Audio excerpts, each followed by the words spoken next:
যেমন ধরুন আমাদের প্রতিবেশী দেশে নানা সংকট আছে, কিন্তু নির্বাচন নিয়ে কিন্তু খুব বেশি প্রশ্ন নেই, কিন্তু মোদি এসে সেটাও করে ফেলতেছে। করছে। তো বাংলাদেশে ধরুন এখন যারা আছেন দায়িত্বে বা আগে যে ধারাবাহিকতা, এটা তো নতুন মানুষ আসেনি, এই দেশেরই মানুষ, কিন্তু সীমাবদ্ধতার ঊর্ধ্বে কেউ নাই। এই জন্য কিছু কিছু সংকট দেখা যায়। সরকার যদি ব্যান না করে, আমি জানি না নির্বাচন কমিশনের ক্ষমতা আছে কিনা, সরকার যদি জাতীয় পার্টিকে নির্বাচন থেকে বিরত রাখতে কোনো আইন না করে বা কোনো নিয়ম না করে, তাহলে নির্বাচন কমিশন কিছু করার শক্তি আছে, আমি জানি না। ভাই হয়তো কিন্তু কেমন নির্বাচন হবে এরকম অবস্থাতে? খুব ভালো নির্বাচন হবে আমি আশা করি। সব দল উজ্জীবিত আছে, তরুণ সমাজ উজ্জীবিত, যারা ভোট দিতে পারে না তারা মুখিয়ে আছে ভোট দেওয়ার জন্য।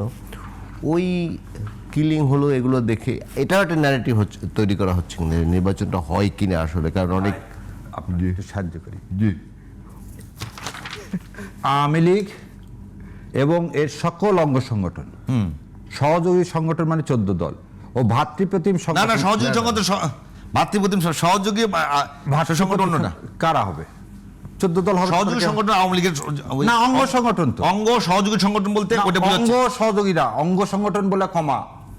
অঙ্গ ও অঙ্গ সহযোগী মানে আপনাকে যে সহযোগিতা করছে। না না না না না 14 দল তো তাই। আগের ইয়েতে আছে যে ওই সহযোগী সংগঠন বলতে যেমন আচ্ছা, ভাতৃপ্রতিম কে হবে? ভাতৃপ্রতিম সংগঠন হয়তো বলতে পারে না। আর না, আমার কথা তো ভাতৃপ্রতিমের মধ্যে আসে, আপনি তো নিষিদ্ধ করছেন। আচ্ছা, গভর্নমেন্ট এটা অ্যালাউ করুক যে জাতীয় পার্টিকে আমি নিষিদ্ধ করিনি। আমি এই কথাটা ভাইকে এই করে বলে আমি রিটে ফাইল করছি, সেই রিটে শুনানি চলমান।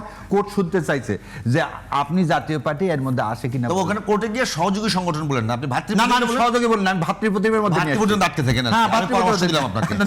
ভাতৃপ্রতিমের না, একটা জায়গাতে আমাদের মনে হয় আলোচনা চালান যাবে না, শেষ করতে হবে।